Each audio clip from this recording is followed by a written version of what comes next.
News R89 में तबसरा, तज्जिया और reports के साथ एक बार फिर हाजिर हैं। मुज़ाकरात के बावजूद पीपल्स पार्टी और इसकी इत्तेहादी जमातें बल्दियाती निज़ाम का मामला हल करने में नाकाम हो गई हैं। कराची की सियासत किस तरफ बढ़ रही है, इस पर बात करेंगे सीनियर तज्ज़ियाकार मुजाहिद बरेलवी साहब से।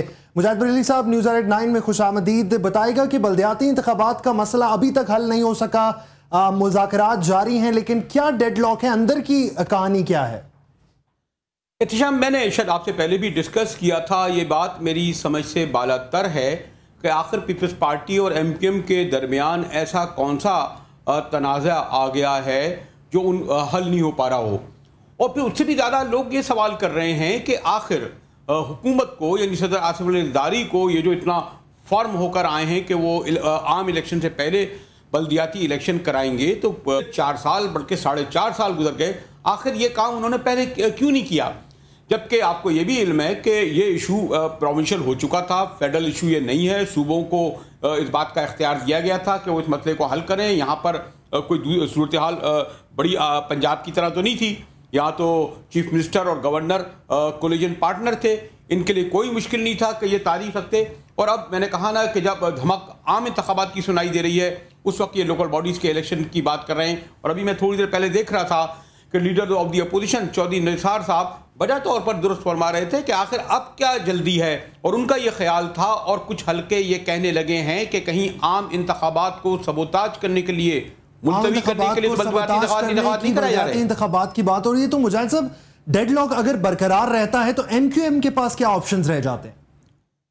देखिए, मैं एहतिशाम हमेशा इस बारे में एक वाज़े राय रखता हूँ कि जब भी कोई बहुत ही वाज़े इशू आएगा, कोई टर्निंग पॉइंट आएगा, तो आप दो मुख्तलिफ रास्ते MQM पीपल्स पार्टी के नहीं देखेंगे, क्योंकि दोनों जमातों ने माजी से ये सीखा है कि वो साथ साथ रहेंगे। बात के मुतहम्मिल नहीं हो सकते कि अलहदा रास्ता इख्तियार करें। तो इस इख्तलाफ को भी, या आप जो ताख़ीर देख रहे हैं कि दोनों के दरमियान किसी नतीजा खेज मुज़ाकरात पर नहीं पहुँच पा रहे, कोई हिकमत हमली हो सकती है, कोई और सबब होता है। बहरहाल इसको मैं बहुत संजीदगी से नहीं लेता कि ये कोई महाज आराई की ऐसी सूरत हाल पैदा कर देगा जिससे पीपल्स पार्टी और MQM के रास्ते जुदा होंगे। और आपने देखा नहीं कि आज तो मुस्लिम लीग नून और पीपल्स पार्टी, जो जिनके हाथ एक दूसरों के गरेबानों तक जाते थे, किस तरह मुस्कुरा कर गुफ्तगू कर रहे थे कि हम में एक हद तक अंडरस्टैंडिंग पैदा हो गई है। एहतिशाम, मुजाहिद साहब, MQM और पीपल्स पार्टी अगर बल्दियाती इंतखाबात के मुसवदे पर राजी हो भी जाते हैं, तो दीगर 3 जमातों का क्या होगा? ANP, फंक्शनल, उनका क्या होगा?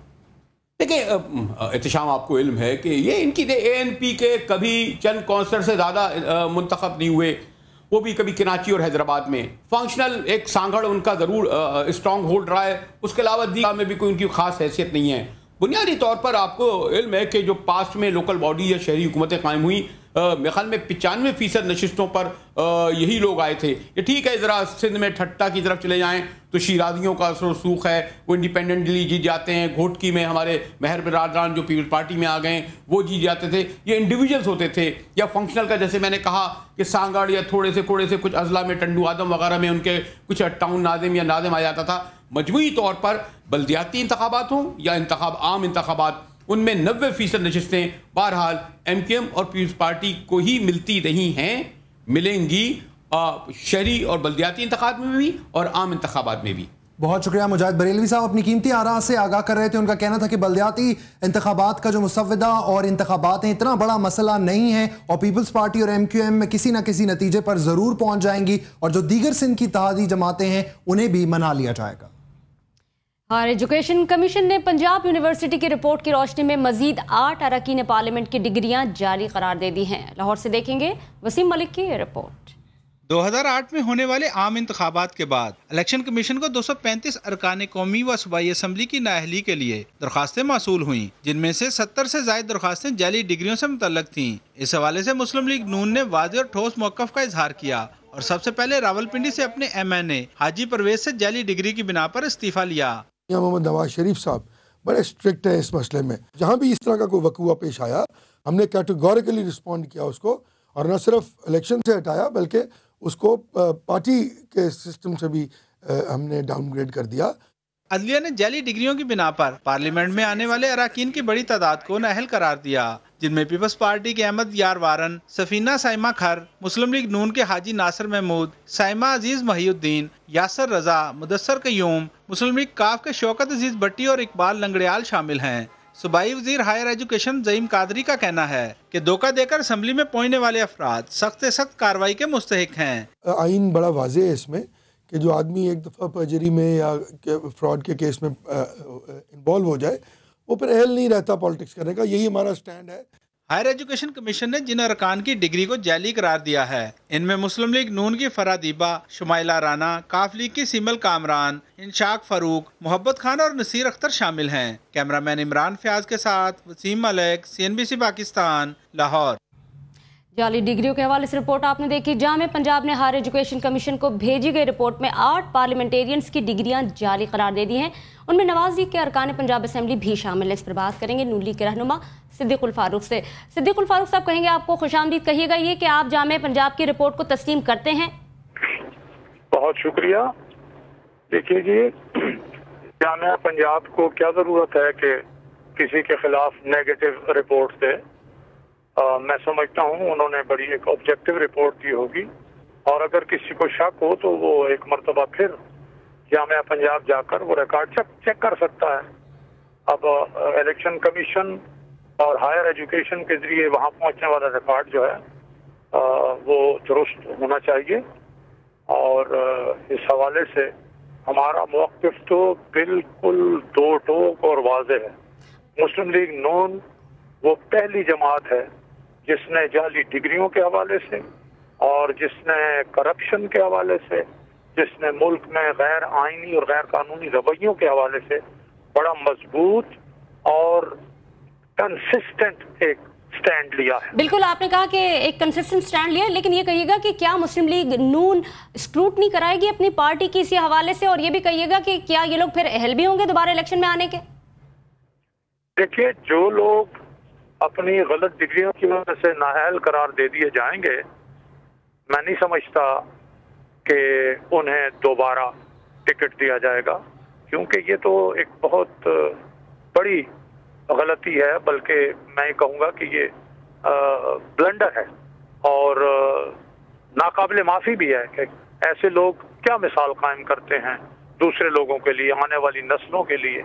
और पार्लियामेंट में जो लोग आते हैं वो तो सियासत के जनरल होते हैं, वो अगर इस तरह के रवैये और इस तरह की जाली डिग्रियों के जरिए आए तो ये बहुत शर्मनाक बात। अच्छा सिद्दीकुल फारूक साहब, इससे पहले भी कुछ लोग थे नवाज लीग के जिनका ताल्लुक यहीं से रहा है और उनकी जाली डिग्रियां भी सामने आई हैं। आप क्या समझते हैं कि अब इस मामले को किस तरह से हैंडल किया जाएगा?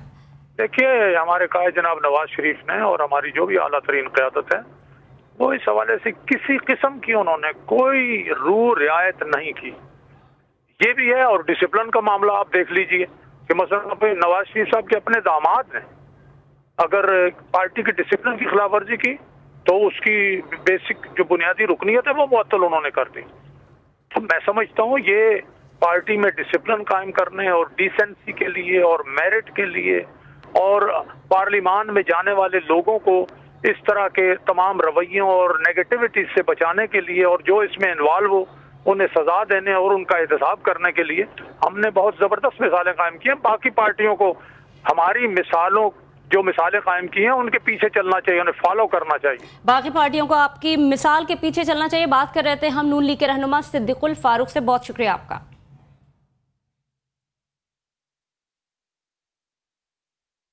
जामे पंजाब ने हायर एजुकेशन कमीशन को भेजी गई रिपोर्ट में 8 पार्लियामेंटेरियंस की डिग्रियां जाली करार दे दी हैं। इस पर आपने नून लीग का मौकिफ जाना। अब हम इसी पर मजीद बात करेंगे सीनियर तज्ज़ियाकार एहतशामुल हक साहब से। एहतशामुल हक साहब, न्यूज़ 9 में खुशामदीद। जाली डिग्री का मामला एक बार फिर सर उठा रहा है। क्या आप नहीं समझते इलेक्शन करीब है, तमाम पार्टियों को चाहिए कि पार्टी टिकट देने से पहले वो इस मसले को भी संजीदगी से लें? देखिए एहतशाम, जिस तरीके से सिद्दीकुल फारूक साहब बात कर रहे थे, एथिक्स और मोरालिटी की बात हो रही थी, आप तो इसको तो भूल ही जाएं। अब देखें 2008 के इलेक्शन में ये मुशर्रफ साबिक सदर ने ये शर्त रखी थी BA की डिग्री की। उसके बाद फिर आपने देखा कि अप्रैल में ये स्ट्राइक डाउन हो गया था, सुप्रीम कोर्ट ने इसको ख़त्म कर दिया था, लोग चले गए थे वहाँ पे। लेकिन जो लोग मुंतखब हो चुके थे अब 2008 के इलेक्शन के हवाले से, लिहाजा उन पर तलवारें लटकती रही और लटकती रहेगी। जैसा कि अभी आपकी रिपोर्ट ने बताया कि 235 में से 70 अरकान जो है उनकी जाली डिग्रियां जो निकली हैं, तकरीबन 1150 टोटल। हम देखते हैं कि MNAs और MPAs हैं, चारों सूबाई असम्बलियों को देखें और नेशनल असम्बली को देखें। अब बुनियादी नुकता इसमें यह है कि जो बड़ी बड़ी पार्टियां हैं उनको खुद चाहिए ना, बड़ी पार्टियों को, लोगों के ऐसे जो लोग हैं उनको अपनी पार्टी से निकाले। अभी जमशेद दस्ती आपने देखा है शाम, जिस तरीके से जाली डिग्री पाए गए थे, उसके बाद दोबारा उन्होंने इलेक्शन लड़ा और साबिक प्राइम मिनिस्टर गिलानी साहब ने जिस तरह उनके जलसों में जाकर तकरीरें की थी, तो इंटरनेशनल मीडिया ने बड़ी इस पे आवाज़ उठाई। साहब कतई कलामी माफ, लेकिन आपने जमशेद दस्ती का जिक्र किया, लेकिन उस जमशेद दस्ती को वोट तो हम ही ने दिया था ना, वोट तो इस अवाम ने ही दिया था। तो क्या आप समझते हैं अवाम के लिए डिग्री का मामला कोई मामला है? देखिए एहतशाम, अब 180 मिलियन की आबादी में 50% लोग अनपढ़ हैं और फिर इन लोगों से आप तवक्को करना, इनका कोई कसूर नहीं है। तो लीडरशिप पार्टियों की हो, चाहे मुल्क की हो, चाहे सिविल सोसाइटी, इस पर नजर रखे। अभी आपको बताऊं कि स्टैनफोर्ड यूनिवर्सिटी ने एहतशाम इसके ऊपर, जब जमशेद दस्ती को दोबारा मुंतखब करवाया गया तो अमेरिका की बल्कि पूरी दुनिया में सबसे बड़ी इस तक यूनिवर्सिटी जो मानी जाती है स्टैनफोर्ड यूनिवर्सिटी, उन्होंने अपने स्टूडेंट्स को एक टास्क दिया था कि भी ये देखें जाके पाकिस्तान में क्या फिनोमेना हुआ कि एक बंदा जो जाली डिग्री की बुनियाद पर नायल हुआ, उसको दोबारा लोगों ने कैसे सिलेक्ट कर दिया। उन्होंने कहा जाके उनको देखें, उनके होशोहवास में लोग, वो ज़हनी तौर पर ठीक है लोग। फिर इसके अलावा आपने देखा एहतशाम, इसका मजाक के साथ साथ जो पाकिस्तान को नुकसान हुआ, यूनिवर्सिटियां बड़ी, जो बहुत सारी यूनिवर्सिटियां मुझे पता है, उन्होंने फॉरेन ऑफिस को खत लिखा और उन्होंने कहा कि जी आप वेरीफाई करें, जो लोग तलबा हमारे पास आ रहे हैं हम दाखिले नहीं देंगे। और फिर बहुत सारे लोगों को दाखिले मिलने में बड़ी दुश्वारी हुई। मेडिकल कॉलेजेस में दाखिलों का इशू सामने आया। अब एक तरफ बदनामी है, दूसरी तरफ आपके स्टूडेंट के लिए परेशानी इस हवाले से पैदा हो रही है। अब होना तो ये चाहिए कि जिस अंदाज से आपने देखा कि ये तो HEC बहुत अच्छा काम कर रही थी, बीच में रजा रब्बानी साहब ने गुस्से में आके जब उनको पता चला कि ज़्यादा लोग उनकी पार्टी के, उन्होंने HEC को डिवॉल्व कर दिया 18वीं तरमीम के तहत कि जी सूबों के पास जाए, लेकिन वो फैसला इंप्लीमेंट नहीं हो सका। इतना पब्लिक का प्रेशर था कि दोबारा HEC फेडरल गवर्नमेंट। माफ ये बताएगा, एक बार फिर जामे पंजाब ने रिपोर्ट HEC को भेजी है, ये मामला पहले दब चुका था, एक बार फिर ये मामला सर उठा रहा है, कोई टाइमिंग, कोई पीछे कोई हाथ, कैसे देखते हैं आप इसे? देखिए बहुत ज़्यादा HEC पे प्रेशर था, मुझे ज़ाती तौर पे पता है, और अंदाज से हुकूमत जो है ना उनके पीछे पड़ी हुई थी। और यही एक वजह थी कि उनको कहा गया था कि अगर आप हमारी बात नहीं मानेंगे तो आपका ये जो है HEC को डिवॉल्व कर देंगे, सूबों को दे दिया जाएगा। फिर आपने देखा मामला कुछ अरसे के लिए टल गया था। अब दोबारा से इलेक्शन के ज़माने में इस तरह की चीज़ें आना जो ना मुझे बड़ा इंट्रिगिंग लग रहा है कि इस स्टेज पे फौरी तौर पे प्रोवोकेशन क्या है, सिवाय इसके कि एक ये दबाव आए लोगों पे कि भी आइंदा अगरचे ये जाली डिग्री की जो शर्त खत्म हो गई है, लेकिन अच्छे लोग सामने लाए जाएँ। अब इसमें किस हद तक नेक नीति का अंसर पाया जाता है ये तो बात का सवाल है, लेकिन बुनियादी तौर पर लोग जो तवक्को कर रहे हैं कि बड़ी पार्टियों के हेड जो है ना वो अभी से फैसला करें कि उनके दरमियान जो इस तरह के लोग हैं जिनके बारे में कहा जाता है जाली डिग्रियों से, इसमें बहुत सारे मौलवी हजरात भी हैं। ज़्यादातर आपको मैं बताऊं एहतशाम मदरसों के पढ़े हुए लोग जो है ना उनकी डिग्रियां इस्तेमाल की जा रही हैं। इस्लामाबाद में मैं आपको दावे से बात कर सकता हूं कि बड़ी पाकिस्तान की बड़ी यूनिवर्सिटियों की सही डिग्रियां, जाली नहीं सही डिग्रियां आपको मिल सकती हैं, सिर्फ यह कि आप कितना पैसा सकती हैं। बहुत शुक्रिया एहतशाम साहब अपनी माहिराना आरा से आगाह करने के लिए। अब श्रोता का सिलसिला इसी तरह से जारी रहेगा। हम लेंगे यहाँ पे एक मुख्तसर ब्रेक, हमारे साथ रहिएगा।